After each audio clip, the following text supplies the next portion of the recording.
All right, it is almost 5 past, and I just want to check, can you hear me? Can you see my presentation? Just give me a thumbs up, anybody, so that I can know that you are not lost. All right, thank you very much. I am keeping my camera off today because last week there was a problem. I am at home, and last week there was a connectivity problem in another class, so maybe it's a bandwidth issue. So you can see my little picture, but but not my face today. It's okay anyway because we are looking at the presentation, all of us. All right, now COM3713 semester 2. First of all, welcome the module. Oh, how's it, Pumla? Um, you can mute if you don't mind. Critical organizational communication. You are only the second group. Since the very beginning of this module, we had the first. Morning, Louise. Good afternoon, morning. colleagues. Afternoon. You are only the second group. We had the very first group last semester. If you were registered last semester too, you will know that. So we are full of energy for this module, this content. Some of us has worked on the content, the writing of the content. We are pretty familiar with it, and we have now tested some things in the first semester, and it seems to be working in the module. We had a very good pass rate. So for those of you who are registered for the first time, you have a very good chance of passing this module if you do what you have to do. Now, today's session, oh, goodness. Oh, that's it. And today's session, we are going to talk about what the module is about and how we work together as lecturers and student group for the semester that is ahead of us. So we will briefly look at the study material, the activities like the self-assessment activities, the assignments and the examination portfolio, contact sessions, classes, tutorial videos, and then 4 important bits of info. We can call those our house rules. Firstly, house rules. Secondly, library information, and then Turnitin and AI and academic integrity topics, and then some technical matters. So let's start with the study material. COM3713 is an online module, so there's no printed study guide or any other printed materials that are provided to you. You can find everything you need online. It's also important to know that there's no prescribed book for the module, so you don't have to go and buy anything. The most important study material is the study guide in the first place, and then the tutorial letters.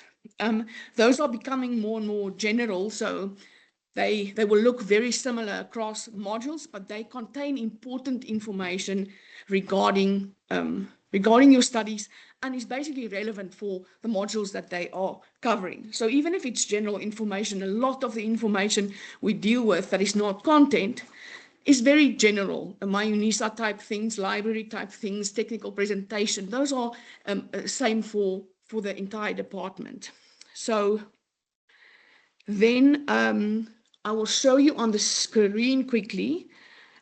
We have the study guide, which is our most important source. It's uploaded here, like on page per page, like in an online version. So you can see each learning unit is available on different pages or in different lessons. So if you navigate here, and there's the navigation as well, you will see the whole study guide is here. But learning unit per learning unit, so let me show you learning unit 1, is available as a downloadable version on the first page of the online one. So if you're not comfortable in paging through, or you want a PDF so that you can make annotations in the text, you can download learning unit per learning unit, or you can download the entire, you can download the entire study guide if you go here to the main study material. there, there is the downloadable study guide. So this, if you go on this link, it directly downloads. You saw me do that now. To the other colleagues who's in the room, will you help me admit students as they arrive in the lobby? I'm scared I'm not going to see them. It's fine, Louise, we'll do that. Thank you. All right, so you can download it. For me personally, I like a downloadable version if I can't have a printout. And of course, you can make your own printout if you do have the download and you want it all like in paper form, but you'll have to do that yourself. Then for each learning unit, there is reading material. It is in the study material on the online version and the downloadable version. And then you can also find the references to that on the library's website. I'll quickly show you that. But if you are in your third year, you should have a sense of how this works. But all right, this is the library homepage. And then here on this little maroon button is find course reserves. Then there you type in, this is like my saved info, but you type in the module code. And here you find the electronic reserves for this year and the recommended books. Now the electronic reserves will either take you via a link to a place on the library website where you can download or directly access the e-reserves. The recommended books, however, you will get a reference to them, like a shelf number or a location on the library web, and you'll have to go and look for that source yourself. They are not so easily linked. The e-reserves, we are responsible for making them accessible to you, so they are there. If you are having problems accessing any of the e-reserves, or recommended books for that matter, you can contact us. If it's by some error not on the list, I will make it available to you, or I'll see to it that it gets on the list.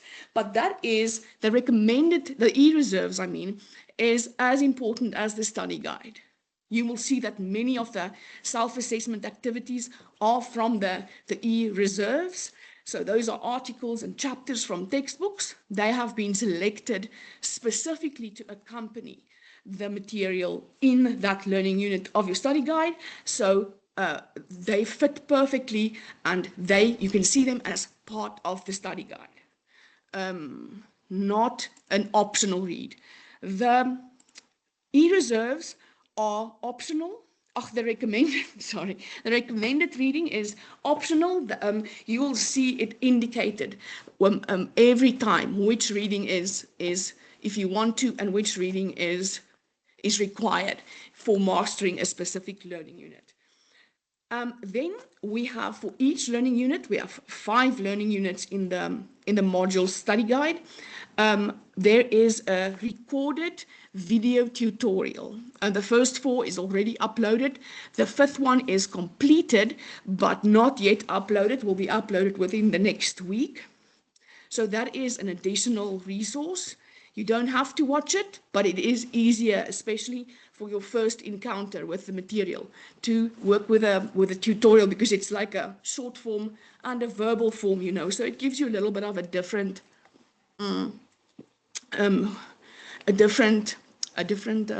sense to get the information in by. Then, like this session and all the preparatory sessions for assignments, we have a class session like this, a formal preparatory session, and then a Q&A session that is a bit closer to the deadline, where everybody can come and ask their questions, or we can just talk about things that are not clear, quite close to the deadlines. These recordings will be made available to you after every session. And, you know, if you can't attend a class, that is perfectly fine.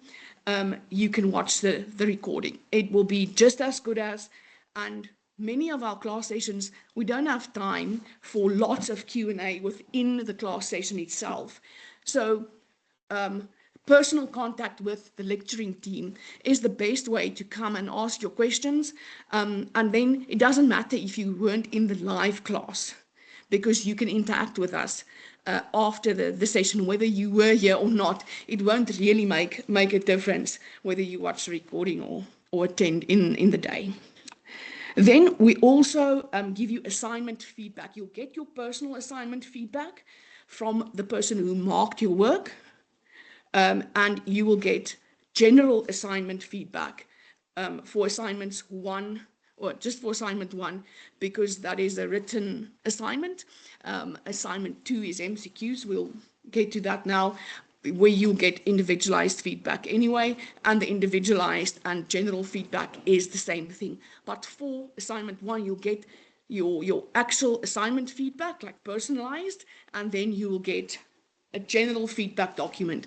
Both of those will make good preparatory material for your examination portfolio. And that basically sums up the material that makes up the most important information sources for 3713. All right, now, oh gosh, did I skip over? Now the self-assessment activities. Spread throughout the study material are activities that you can do to enhance your learning. These are not compulsory. They don't count for any marks. They won't be marked.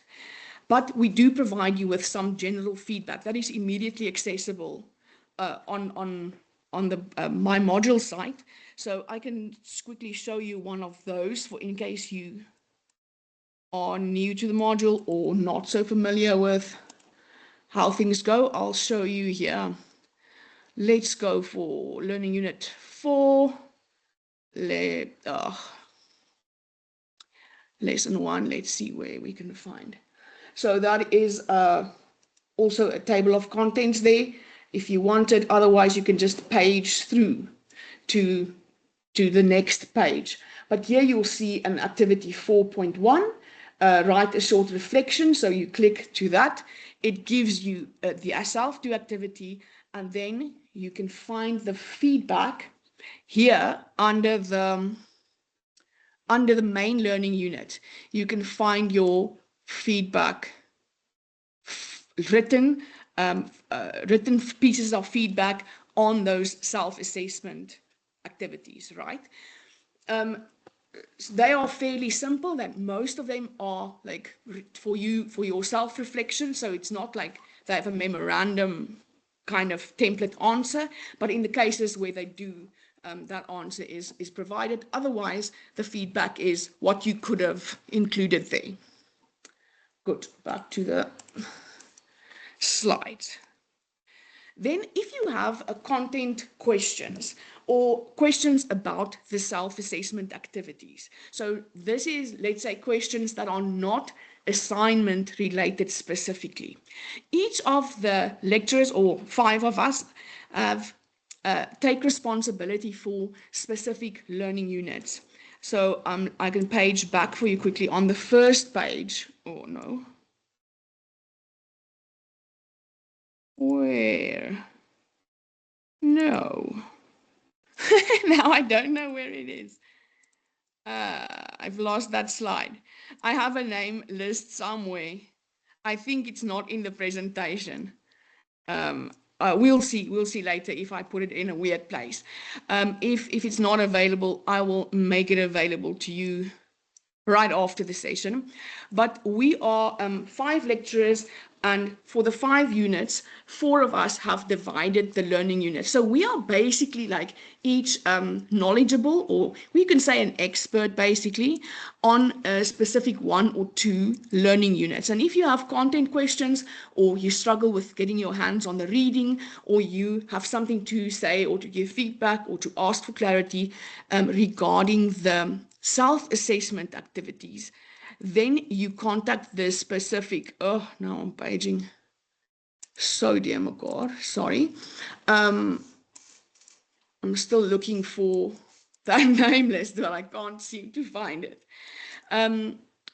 You contact a specific lecturer. Now, this is what you can't see on the screen, but I am Louise, and I'm the coordinator. I'm responsible for Learning Unit 1. Then we have Miss Osman, Aisha Osman. She's available, an expert in Learning Unit 2 and 3, which are the more important learning units for Assessment 1. We'll get to that shortly.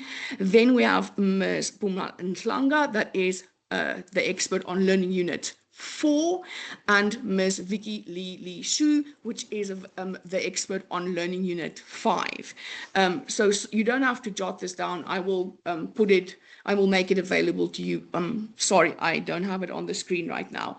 It is not a set in stone type of thing, but it's better to start your inquiry there, because that lecturer most likely have heard that question before, or they know what's up with the reading, or they'll be the best one to clarify. But if you are working on the assignments, we are also divided into different assignments. So each assignment preparation session, you will hear who is the main person to contact, or persons, for each assignment.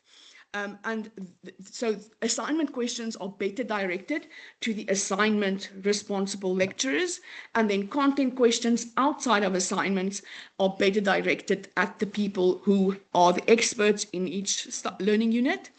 But you can contact me if you can't get a hold of the specific lecturer that you are looking for, because I can generally refer you or answer you.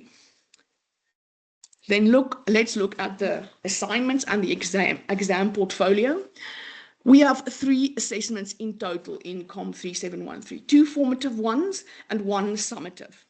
Assignment 1 is a group assignment. It is mostly written. You will hand it in written format, but there is a recorded task as well, of which you will include a link in your group assignment. Now, the assignment prep session is tomorrow, so there will be a lot more information forthcoming in the next session that we see one another. And I'll talk to you about what this group assignment entails. It is due on the 24th of August. Don't be concerned if you see the 20th on the system. I'm still waiting for the formal change of that date. But I will say it to you again tomorrow, and your group's leader lecturer will also be saying that in the next briefings, and we will say that if you ask us individually. The due date is the 24th of August. And because my UNISA, we have staggered times, the due date is the 24th, but you must submit before 8 o'clock in the evening. Then assignment 2's due date is 11th of September, and that is an MCQ assignment. You will not be able to see the assignment before it opens. Can't remember now when it opens. A week before the 11th, it will open on the system. So you can't see the assessment, the MCQ questions themselves before the assignment opens. Then assignment 3 is the examination portfolio, and that is due on the 16th of October, and you must submit that before 11 o'clock at night. Those times will be on the portal where you submit the assignment. Those times will be indicated, so you don't have to remember them. Just remember that you have to check for each assignment when on the day it is due, because the system, it has this kind of time schedule to it. Then assignment 1 is available to you already, the task itself. Assignment 2, as I said, will only become available when the system opens. And then details for the examination portfolio will only be uploaded and shared with you after we finished marking assignment 1, because these 2 assessments are related to one another. We finish with assignment 1 before we finalize the details of examination portfolio. If you were registered for last semester, you would have seen that assignment 1 is similar to last semester, although we have cut it down in terms of scope, so it is 3 tasks instead of the 5 of last semester. The examination portfolio will look different than last semester's, but it will be related to assignment 1 in the same way it was related last semester, where we cover more study units in assignment 3 in the exam portfolio than in assignment 1, but you will be using the answers you gave, or the assignment you handed in, the content, and plus the feedback, of course. You will use that as a base for your examination portfolio answers, especially the tasks that come from those study units that overlap the first 3 learning units. So yeah, don't worry about the details, but if you were here, you would know how they were related. Then I can tell you that assignment 1 is it covers learning unit 1 to 3. Assignment 2 covers the entire study guide, so 1 to 5, but that's MCQs, of course, so it's a tad easier than having a written assignment that covers everything. And then the examination portfolio covers the entire module material as well, like the entire study guide. For those of you then who, like me, I guess, struggle with how to exactly figure out what is what in terms of your marks, it is important to know that you must submit assignment 1 to gain admission to the examination. You only have to submit assignment 1. There's no sub-minimum to be allowed into the examination, but both assignment 1 and assignment 2 count marks. So if you only hand in assignment 1, you will only get half your year marks, or you only be able to get a maximum of half your year marks, but you will get admission to the exam. So I wrote the percentages there, but for me, an easier way to see it looks like this. So assignment 1's mark will be converted to a mark out of 20 for your final mark now. It's 50% of your semester mark, but 20% in the end of your final mark. So is assignment 2, it counts the other half of your semester mark, but and if you calculate it back to what it counts as part of your final mark, it's 20% of the final mark. So you can do that by converting your assignment marks to marks out of 20. Then you have a sense of how good you are set up for the examination portfolio, because the examination portfolio will be converted to a mark out of 60, because it will count 60% of your final mark for the module. So you can use that little stretched out formula there if you want to remind yourself what your chances are, what you need to get for the exam portfolio to have a comfortable pass in the module, or what risk you are taking if you are not handing in assignment 2. Good. Then, well, that's just for that. Then in this module, you will get to know all of us now. It bothers me more and more. I'll do it at the end to introduce the group, because some of us are in the session, but now that I don't have the names in front of me, it can be a bit more confusing. But all right, I'll introduce us at the end of the session. But in this module, you hear from all of us at one or the other point in the semester. You will hopefully get to see us, unlike today where you don't get to see my live face. You can interact with us via email. We have these live sessions, as I said, we have the recorded sessions. We are available via email, and your group assignment for assignment 1 you will have a dedicated, let's say one of the lecturers will be the mentor for your group. So each of us take several groups, and then we are the mentor for that group. So that lecturer becomes your special contact point for you and your group for assignment 1.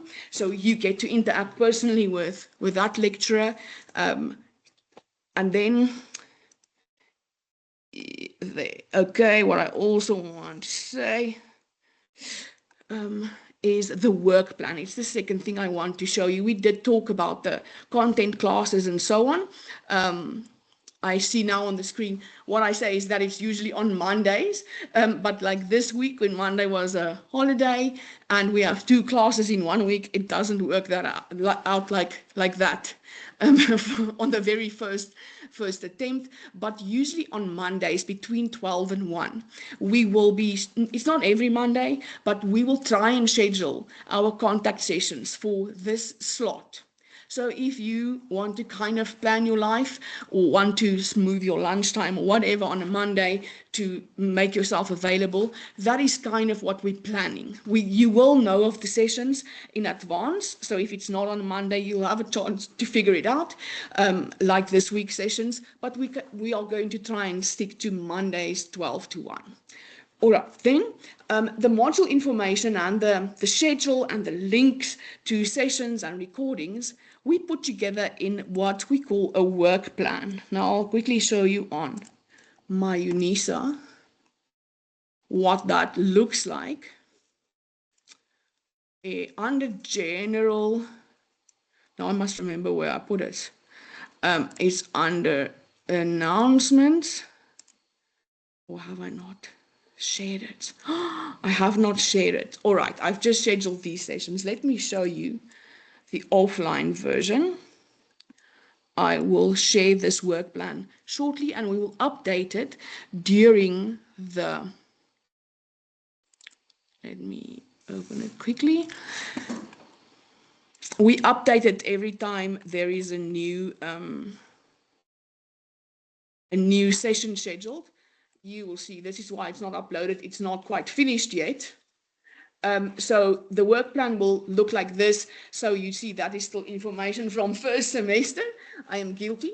But the month and then important dates for that month, the resources that will be available during that month, and kind of a to-do list for you to keep up with your assignment work, with the sessions, with where you know, what resources you have at hand, so that you can kind of plan your own study schedule for this module specifically.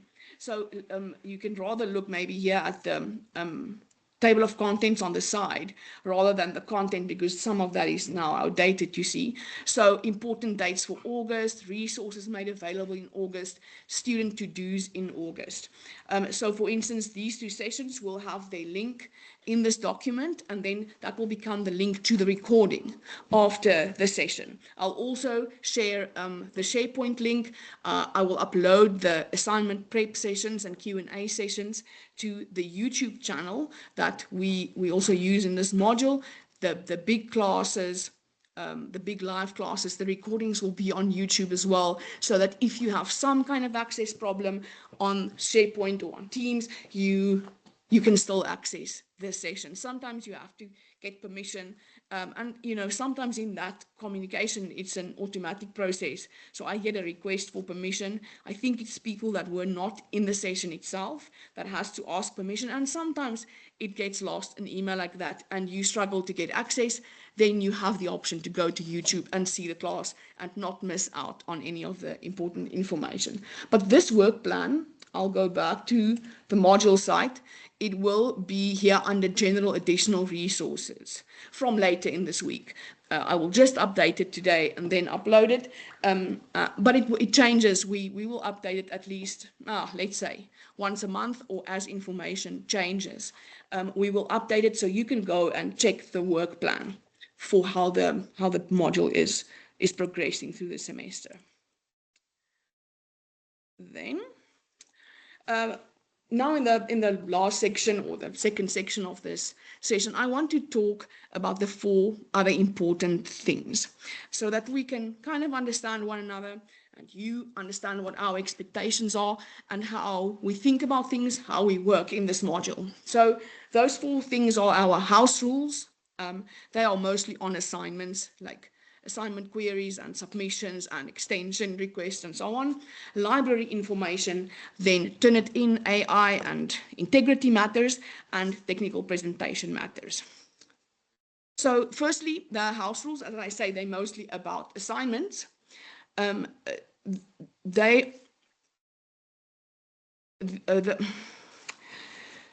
house rules are about how we treat one another, but that being said, like respectful treatment of one another in your groups of students, with your fellow students in the group, and with us as lecturers. Like respect, mutual respect is a non-negotiable, but the house rules gives you a little bit of a feeling for how you're going to, what answer you're going to get when you have some special request. So this first rule, the first house rule, is it's important to keep to our due dates, because it's a big group, because we want to treat all of you fairly. it is important that we generally keep to the due dates of assignments. Therefore, you must have a very special reason. We'll talk about that more in the extensions part. But it's not somewhere for just any reason that an extension can be granted, because it must be fair to the whole group. It must be so fair that if I announce the names of everybody who got extensions and the reasons they got extensions for, everybody in the group must be able to understand. Oh, yes, I see that person was sick. Or yes, I understand this happened to this person. Because if we can't think about it like that, and we are being unfairly giving some people, you get an advantage that can't be given to every one of us, and therefore it can't be fair. So that is the first submission rule. Then what we expect of you is, for the written assignments now, that is assignment 1 and 3, you must submit your drafts and make changes based on your Turnitin report as you go along, not just on the due date. We expect you to know your Turnitin results and have reacted on them already by the time the due date comes. So if you take the chance and submit your assignment on the due date for the very first time, you have no time to correct any mistake that comes up in a Turnitin report, in your similarity report. So once submissions open, that Turnitin is available to you. You have 3 chances, so 2 drafts. So you can submit a draft of your work, see what Turnitin flags. You can go and correct it, submit another draft, make sure the Turnitin is improved, and then you submit your final assignment. So we expect you to make use of that opportunity. You must remember, as I said a bit earlier, to submit your final assignment or your portfolio before that specific time slot that the portal will close. You will, again, back to Turnitin, your final Turnitin report, like the one for your final submission, whether it's your first or third submission, which is your final one, the one submission you have online by the time the portal closes, that Turnitin report will change after the due date, and you will not be able to do anything about that Turnitin report when it becomes available. Because what happens is, once the portal closes, Turnitin does a round robin check, so it checks the class amongst yourselves, right? So that Turnitin report can only be generated once the portal is closed, and that thus will only be, you will be able to view it and open the report after the due date, usually a couple of hours thereafter or the next day, but you won't be able to change your assessment. So, but if you know you didn't copy anything from somebody in the group, and you have done your part by submitting a draft to check out your personal Turnitin issues, like if you maybe took too many words from a specific source without paraphrasing properly or without interpreting, you have corrected those, and other than the things that have been flagged by Turnitin, you haven't done anything dodgy with somebody else in the class, like you didn't work together when you weren't supposed to be, or you didn't copy somebody's work in this group. The Turnitin report will generally be the same. The percentage is usually a bit higher because the whole class used some of the same phrases, because you're answering the same tasks, right? So now the task, with certain subject terms and certain turns of phrase that you get from us, whether from the assignment brief or from the task itself as it's written down. And then because all of you use those terms, you're supposed to, Turnitin percentage will be slightly higher than the one you saw when you submitted the draft before the deadline. You don't have to be alarmed about it if it is due to only that comparison. It doesn't matter anyway. You must only be concerned if you really did something wrong. You can fix the things you've done wrong before the time. So by the time the deadline comes, you will have to be concerned if you submit then and you still are doing some similarity things incorrectly. Then you can be concerned. But If it's about a turn of phrase, it won't matter at all. So don't just be scared because the percentage is a bit higher after the due date. Then important for all assessments, well, assessment 2 won't work like that, but for all the written assessments, you must use the 2026 declaration, which asks of you to declare all your AI usage fully, to keep all drafts of your work, prompts to an AI tool, outputs from an AI tool as backups, so that you can present those if there is a problem with AI writing in your assignment. So how we do, I'll show you where this that is here.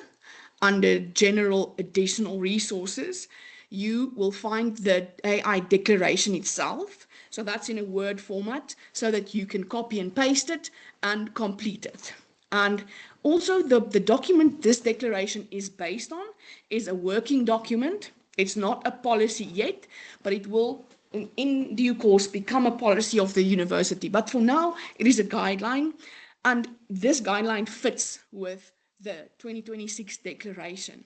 So if you want more information on what it is about and what the rule behind the declaration like task is, or the requirements for declaration is, you can read it in this guideline document. So the declaration itself looks like this. Just want to show you what I mean. Like you don't have to remember all these things because it's in the declaration, right? So here are the things you are declaring. Those things that you are declaring also shows you the basic rules of how you may and may not use AI. So you must follow these rules so that you can make this declaration.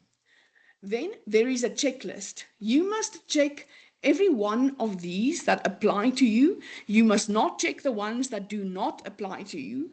And then you must also act into accordance of these things that you checked. Like if you, for instance, this is what I have in the portfolio there.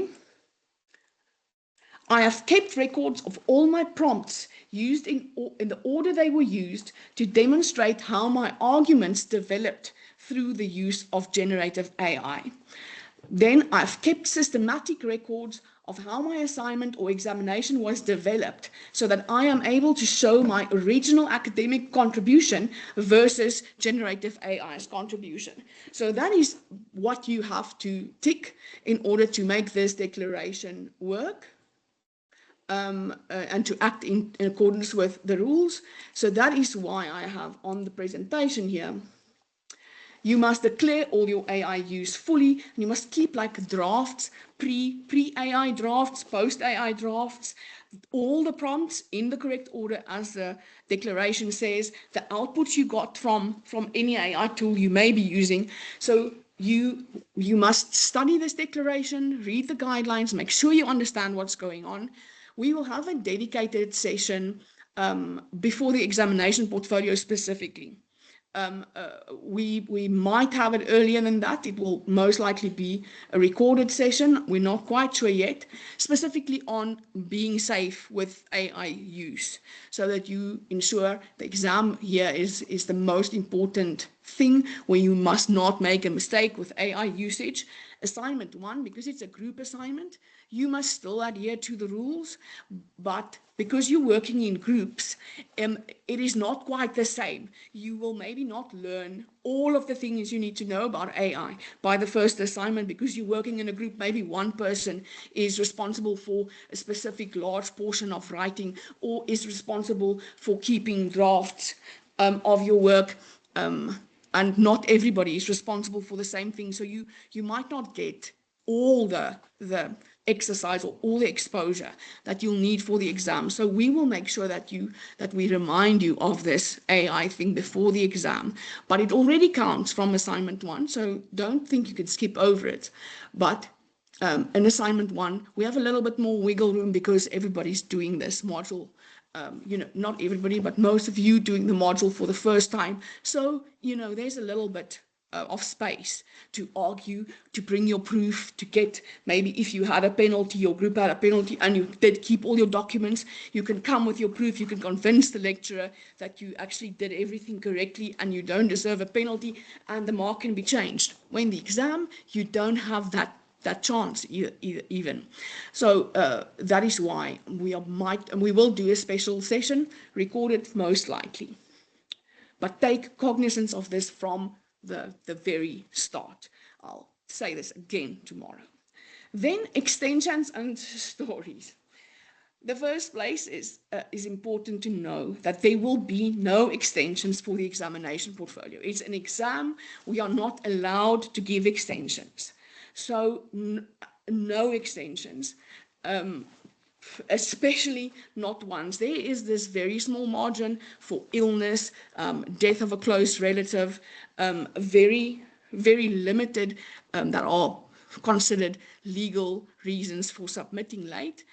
Those are the only things we can allow. There can be no wiggle room at all for giving extensions for things of life that we will be able to give for your assignments, for instance. So take a note, know that from the start. Assignment extensions may be considered under special circumstances. That's what I just said. So these are less strict special circumstances, but still, to be fair to everyone, all extensions will have to undergo like scrutiny and decided by one of the lecturers that it is special enough to award you the extension you ask for or you require to be able to submit. And as I've been hammering on, it's about fairness. Now, the extension rules in general work like this. So we expect you to be proactive and to be responsible students. You are seniors, so we expect this of you. So if your power is off the day before a deadline, email us from your phone, from a power plug somewhere else outside of your place of doing your assignment where the power is not off, so that you can create a record. Even if the power is off for a short time and you are able to submit, you act proactively so that in case the power remains a problem for you across the last day or the day of the deadline, you have that email of yesterday that said, "Dear Doc, the power in my house is off. I don't know whether I'll be exactly on time. Will you consider giving me a couple of hours to see whether the power comes back?" Something like that. Create that record. Even if it is outside of office hours, write that mail, create that track record so that you can say, "But I acted the moment I could. I was proactive in this. I knew it might be a problem," or something along those lines.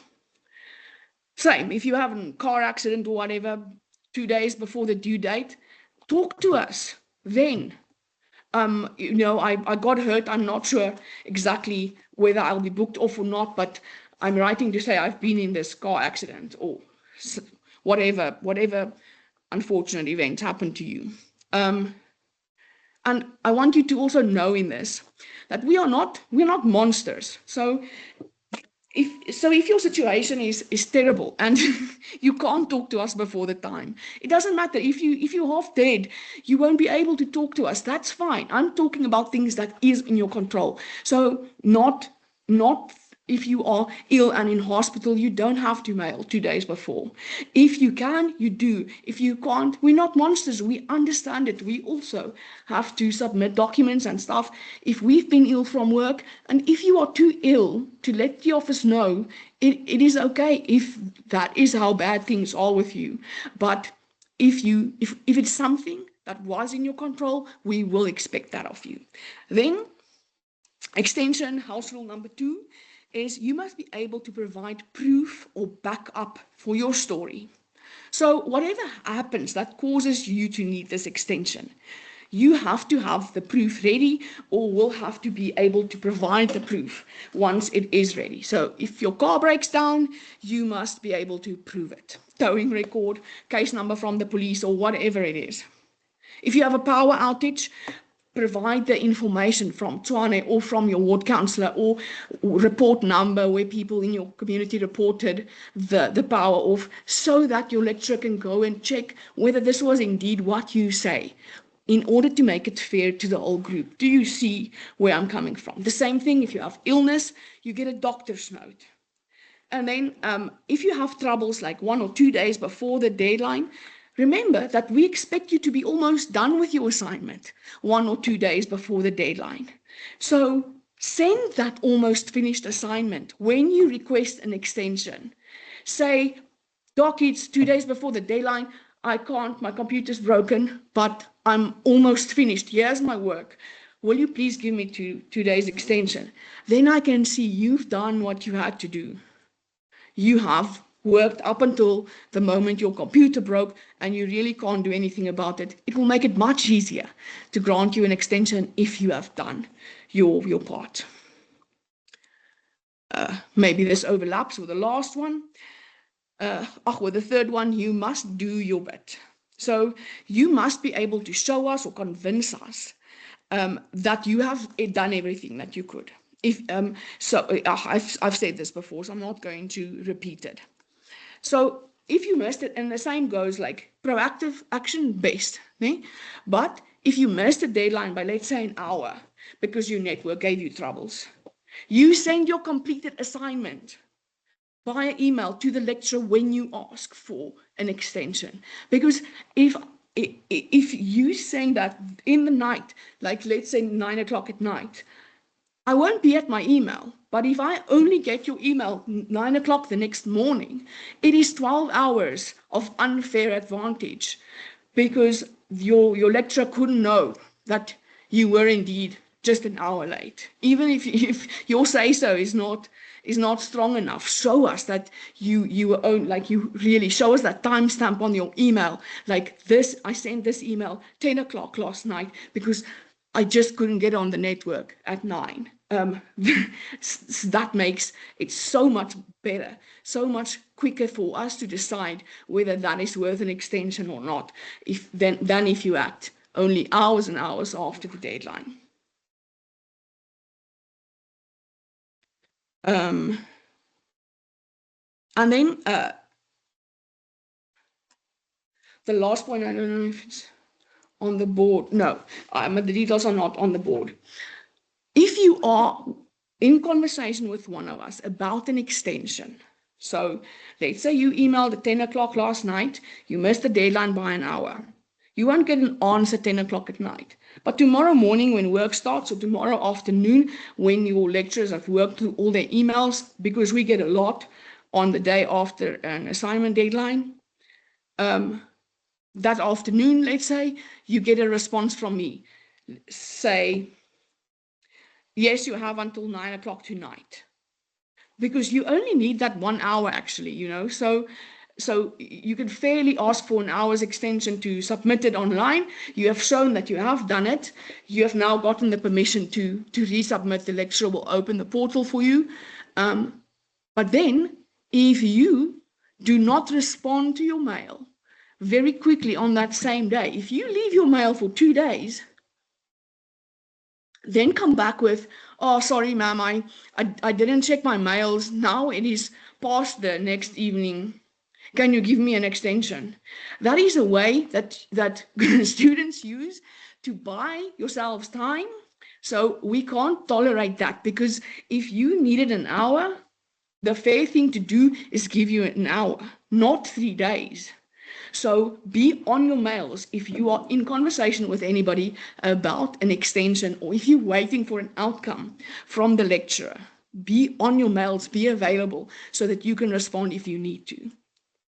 And then the last rule, extensions are bound to what the problem is from which they arise.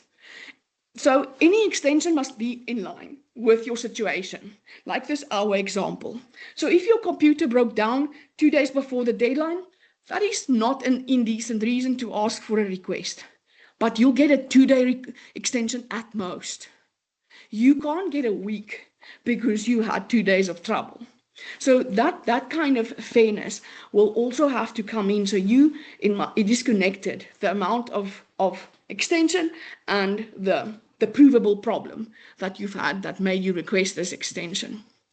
That being said, it's also not good to ask for an extension 2 weeks in advance when you still have plenty of time to complete, because that is too far in advance. You must plan your life.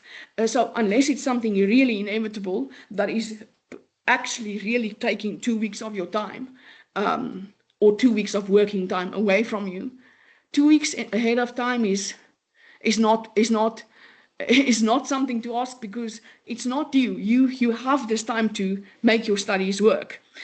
So it's short term, but not after the deadline. Give yourself enough time to know that you can complete your assignment, and only talk to us about extensions when it is really necessary, and you can go through all of these rules without problems.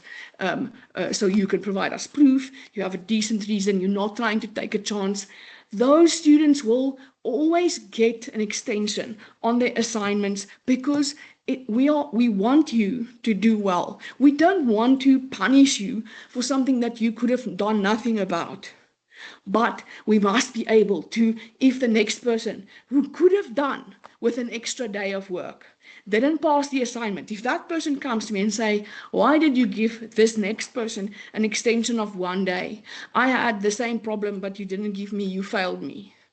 That is something that we cannot stand for. We must be able to explain to anybody who wants to see who got extensions for what reason, why it happened like it did. And you must play with us, you must work with us if you want to ensure that your request for special circumstances to create a reason for an extension, it is a valid and well presented reasoning when you talk to us. All right.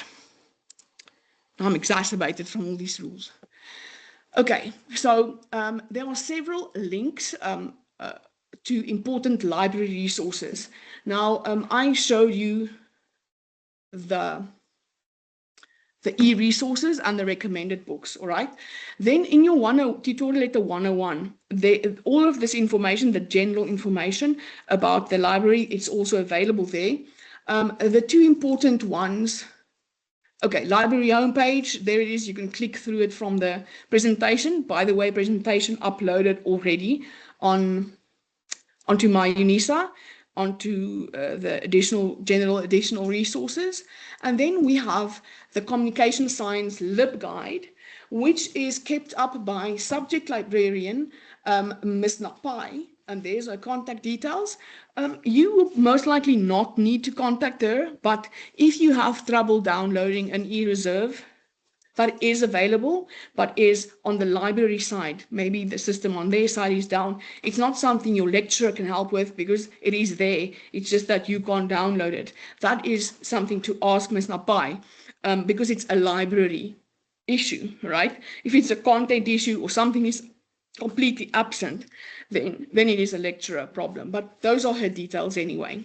We talked about the e-reserves and recommended books. I've told you what is on the screen there already.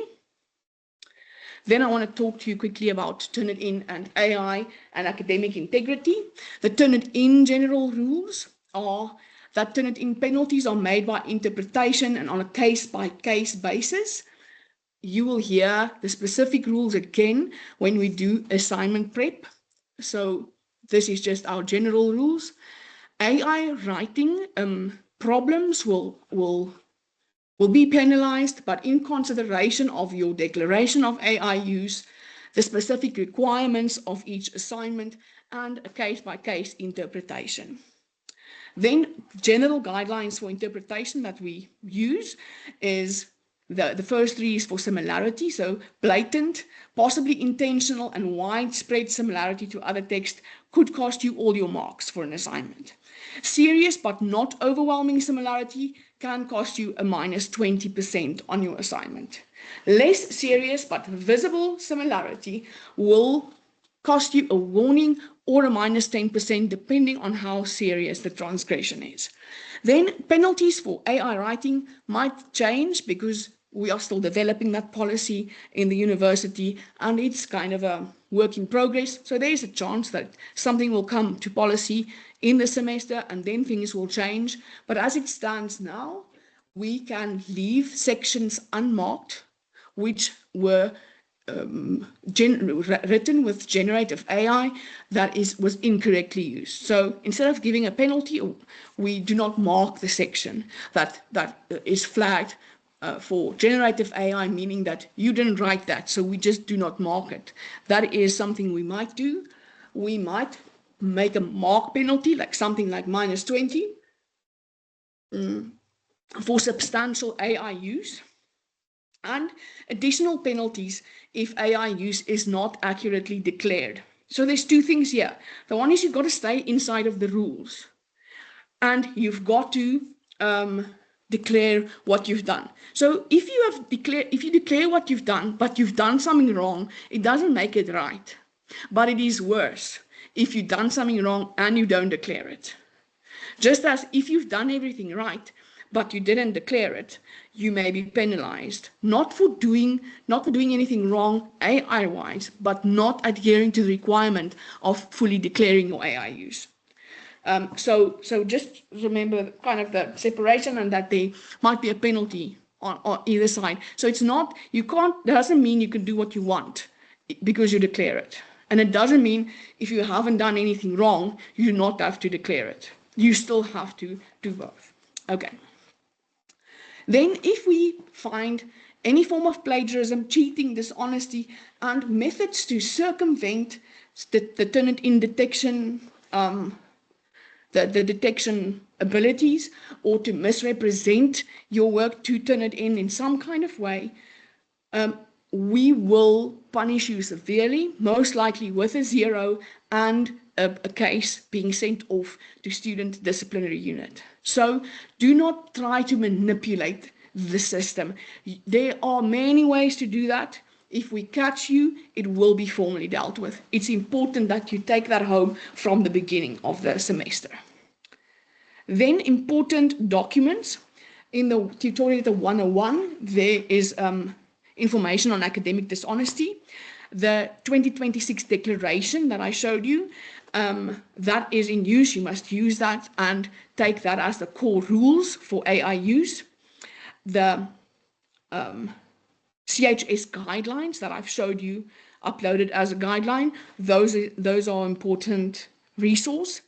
The plagiarism section in your tutorial 301 is important information. Then there is a policy, a general university policy on academic integrity, and a document on student values and academic integrity in your Study at UNISA guide. All of those are important plagiarism and AI information sources. Okay, then technical presentation. In the last place, I realize we are going over time. I'm almost done. Then technical presentation is in your tutorial 301. It's important to note that there are some terminal errors.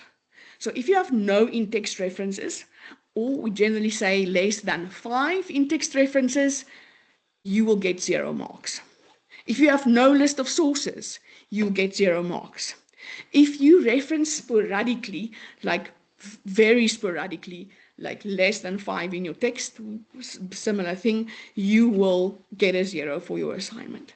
If you handle your in-text references both in text and listed in the sources list, if it is inaccurate, incomplete, unmotivated quotes, that type of thing, like we call it incorrect handling of source material, you will be penalized for that. It could be as serious as a 0 if you, for instance, lie about page numbers in your in-text references and they are all made up, or you use AI that's made up sources and you didn't check them, or something like that. You may get a 0 for incorrect handling of source material, but it's often, it's already in the technical presentation rules, so you won't any of the specific individual errors, they are all in the technical rules. So if you adhere to those, you don't have to worry. But if you do too many source referencing things incorrectly, it is a deeper penalty than just a technical penalty. That is what that incorrect handling of source material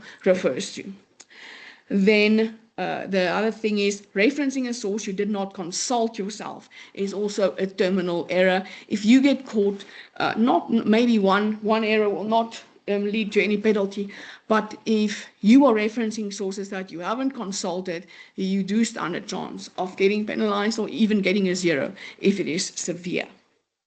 So all of them differ in severity, and so will the penalties for them, but these could lead to a 0 if you do it bad enough. So make sure referencing things are more than just technical. Good.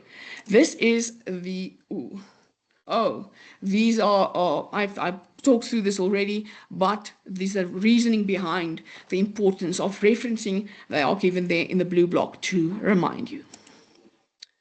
All right, so that is the end of us, but now I didn't introduce us. So let me just find, I can't remember now what I did incorrectly.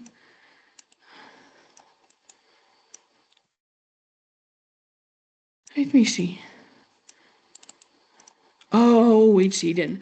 I am sorry, that's the only thing that's happened. Unhide. There you go. I just want us, the ones of us who are here, to quickly introduce ourselves. I am Louise van Dijk.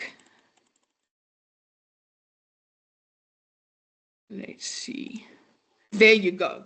Those are the names of the team. I'm Louise, as I say, I'm the module coordinator. I'm responsible for Learning Unit 1 and Assignment 1.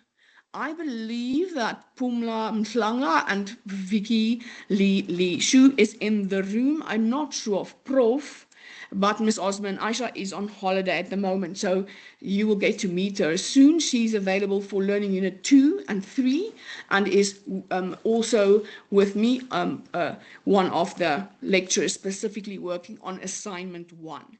So, ladies, if you are here, will you please switch on your mic? You can switch on your cameras if you want. I'm going to stop sharing for a second so we can see your faces. Oh, Prof. Chizumba is also here. Prof, if you will introduce yourself as well, I will be thankful. You can switch on your camera or not. Let's start with Pumla, then Vicky, then Prof. Chizumba. Hi, Louise. It's Vicky here. Hello, everybody. Pumla had to jump out to another meeting or another lecture. Apologies. So you have me. Welcome, everybody. Thank you so much for taking your time out to listen to this very, very important welcome. And I look forward to engaging with you as we go along. Thank you. All right, Prof, welcome to the session. Sorry, I didn't see you earlier. Thank you very much, Dr. Van Dijk. My name is Aaron Chizumba, and welcome, colleagues, and we'll have time together this semester. Thanks very much. All right, thank you, colleagues. So you'll get to meet Ms. Pumla Mhlanga and Ms. Aisha Osman in due course. They are not in the session. Pumla was here, but thank you for attending. If you had to pop out early or if you had to pop out at 1 and we are almost 10 minutes late, then that's fine. The recording will be available on the various platforms by tomorrow morning, but you can use this link already to get yourself to the SharePoint. So if you've been here for a part, you'll be able to access immediately, but the whole class will be able to see it. Let's say before the Assignment 1 prep session of tomorrow. Then I will see you tomorrow for Assignment 1 prep.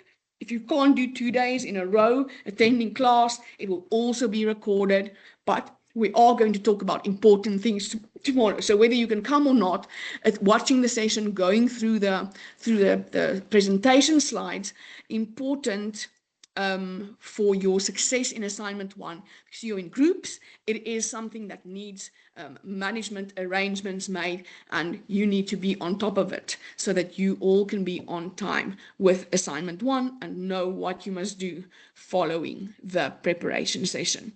So this PowerPoint is already under the general additional resources of the module page. I'm not going to share again now.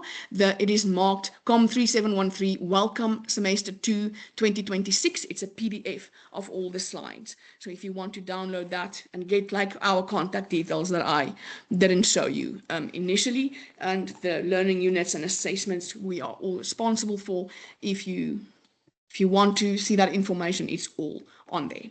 All right. Thank you for attending. Hopefully see you tomorrow, and all the best with your work in the semester. If you have a question, please email me. I don't want to spend more of your time. All right. Goodbye, everybody. I'll talk soon.